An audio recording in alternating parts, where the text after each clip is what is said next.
What's going on, y'all? This is Swizz Beatz the Monster, aka the One Man Band Man, aka Swizzy, aka Double R's Finest, aka it's me, bitches. My first job in the regular world was surviving. I never had a regular job. No, I did have one regular job, and I was working at this restaurant preparing seafood. That was like 1 month. Other than that, I did have jobs. But I didn't have like the regular 9 to 5 jobs like I had when I was about 8. I used to pack bags in Seatown in the hood, and I used to have the bottom of the Coca-Cola bottle. I used to take the bottom and it forms like a cup, and people used to give me tips, and I used to make like $100 a day. I was doing it real big at 8, 9. And then my job after that, it was in that seafood kitchen. And both of those jobs I ain't never want to do again, so I just got on my music grind. I got my first break DJing at high school parties and doing mixtapes in the South Bronx, and you know, um, I was doing mixtapes and cutting hair at the same time. The reason why I knew how to cut hair, so I didn't cut hair just to cut hair. I cut hair because I could sell my mixtapes. Like that was a big thing because I can give haircuts for low prices, but I know I was gonna make up the difference on the CDs. On the cassettes. Oh man, a whole bunch of them. Sacrificing education, college, being interested in finishing school and getting diplomas and degrees and all of that, to really say, you know what, I already have a degree on what I want to do, and that's, common sense and the love for music, and really take that and run with it, and you know, change the world how I see it by hands-on basis, and sacrifices from sleeping on the studio floors, all type of shit. You know, sacrifices every day. Right now, me talking to y'all is something I love to do, but it's a sacrifice. Why? I haven't eaten any food. I've been up for 4 days, but this is the fucking grind. This is what you gotta do when you want to be in the industry. And like, I'm 96 million sold. It's not like I need to be doing this, but I don't want to cheat myself and I don't want to cheat the people. So I'm putting in my work like a real hard artist. I got food out there. It's cold, and I'm not gonna eat it right now. I'm gonna eat it when I finish doing what I need to do. Kid at home, 2 months. Can't see him right now. It's a snowstorm, but I gotta do what I gotta do. You know what I'm talking about? Sacrifice. My goals before I got into the music game, I didn't really write down no goals on paper. I just was happy to be a part of it, happy to be doing something positive, happy to be working around music. And once I got my foot in the door musically, my goals were to make history, not to make money, to make history. Then I know that money will come with history. And my goals were to make music for the next generation, next generation, next generations. My goals now are to continue building a dynasty, to take over a lot of things musically and in the music world, and a lot of things in the corporate world on a more hands-on basis, meaning being it, not being a part of it. Like being it as a publishing company, being it as a brand, being it as, the clothing line, being it as the car dealerships that I have, being it as the clubs, being it as the entrepreneur that's doing, opening up, different things in the computer world. So that's the advancement, ladies and gentlemen. My average day is a mess. I wake up, the chef cooks breakfast. So I definitely, 80% of the times I don't eat it. And I just wake up, I usually wake up without an appetite.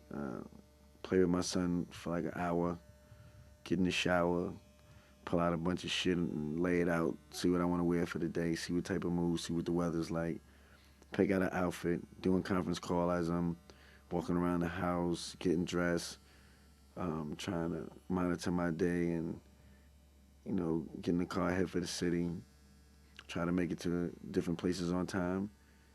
And then when I get out to the world, anything goes. Just like I came in here today, I thought I was playing the album for 3 magazines, and I ended up doing 2 cover photo shoots, interviews. So, and the music industry is like that, and you gotta be prepared for it, and you can't bitch. You just gotta deal with it and go with the flow if you want those results. You want to be the best. Sacrifice. I don't really get stressed. Um, Last time I got brain overload was probably once a day.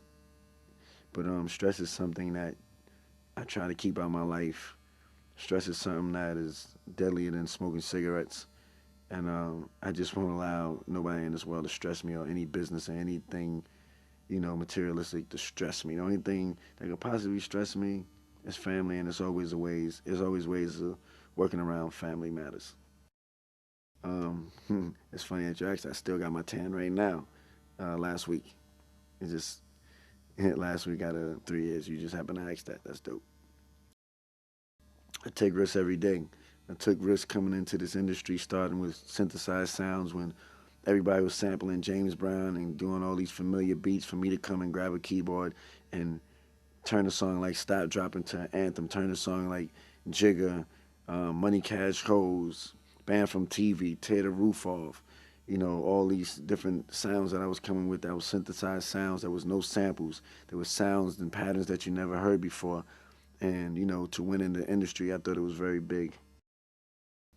What inspires me, everything and well, not everybody, but like the majority of the things that are not usual inspires me. For example, like I was watching Sweet 16 today, and it was this girl up there that was just young and into her world, and she was from Harlem, and she's an artist, but she was just so into her world and not caring what what everybody said, and she had people from the hood there from Harlem, but she brought a fucking rock band on the stage, and like the kids was tripping, but like she was just in fucking heaven. And you looking at Sweet 16s, they have the most famous rapper, the biggest star. She brought a underground rock and roll band. Then for her gift, they usually get a nice car, you know, Benz or a Porsche or something like that. She just brought everything back to reality. She just wanted a bike, and I thought that really inspired me to inspired me to raise my kids in a way to where they could live like that and have their own lane no matter what's going on around them. Fake people, liars, thieves, um, just people that don't respect the music culture, people that don't respect the art culture. Um, it's it's basically all those things right there because those can mean a lot. The world, point blank, period. Hip hop means the world to me. Retaining ownership in their digital rights because the CDs in the stores are getting extinct, this and that, the third. So like what I'm doing is planning for 5 years ahead at a time, which is fairly short, but I'm still doing it. It's a starting point. I think a lot of artists are gonna make their money doing a lot of digital deals and a lot of digital things if they understand it's the music business, not just the music business. And you handle your business, and you'll be able to have fun doing your music. If not, oh well, bye bye. I think it's I think MySpace is the opening to what we just spoke about as far as artists making money. Just like how I was making an example, they talking about the radio, this and the radio that.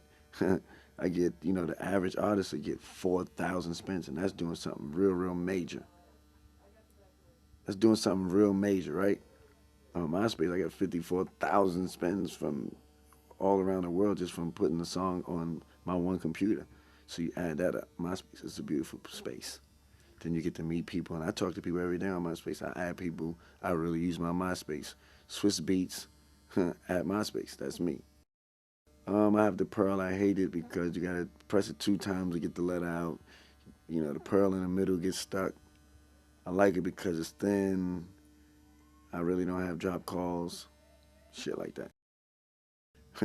MySpace, Yahoo.com, MarketAmerica.com, Wire Image, email or text.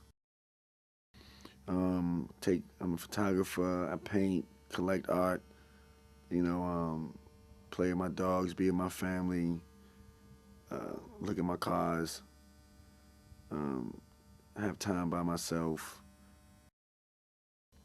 My greatest strength is being challenged. Like, like I'm able to become very competitive. When a person think that I can't do it or they underestimate me, it makes me stronger. So I think my greatest strength is believing in myself and knowing that I can do it. Anything that I put in my mind, I could do it. My weakness is being nice, because like I have a lot of positive things going on in my life. So, you know, it's easy for me to be nice, which I'm kind of shaping up because it's a difference between being nice and being stupid. And a lot of times I was being nice, so nice that it was making me stupid. So now, me being nice, I want it to be genuine and where it's an even exchange where I'm nice and that person deserves for me to be nice. Everybody gonna hate every now and then, but I don't base any of my opinions on hating anybody. I base my opinions off of facts, and hate is a very strong word, and somebody would have to do something directly to me or my family for me to even attempt to say that I hate them. The rap game is cluttered, but it's cluttered in the industry we know, and it's very small to the world that we don't see. So, it's still people that only know about 5 rappers, but then it's hundreds and thousands of rappers. So it's cluttered in our area, but I think it's real thin around the world, and it's only going to get bigger. Current projects are my full service label projects. Uh, Eve is on full service, Bone Thugs and Harmony album, Cassidy album, my album, The One Man Band Man. Future projects, the Usher project, Mariah, Madonna, Rihanna. Sound like a rap, right? Usher, maybe 50 cents. My basic setup is the same setup: MP 3000, any keyboard you can find, a good engineer, a CDJ, and a great ass fucking idea. Straight simple. I'm unorthodox. Like I don't know what I'm gonna do when I'm gonna do it. I just do it and I just leave my platform open. That's why I didn't take professional piano lessons, professional instrument lessons because I think it would throw away or take away my freedom that I have to do whatever I want. I just turn the equipment on and press around and feel around. And sometimes it's the keys, sometimes it's the drums, sometimes it's a tambourine, sometimes it's a sample or something like that. So I don't, it depends on the day. Um, I spend short time on the idea because I don't want to spend so much time that it goes past me. So while I have the idea fresh in the flesh, I like to get it out right then and there. So the idea is 20 minutes.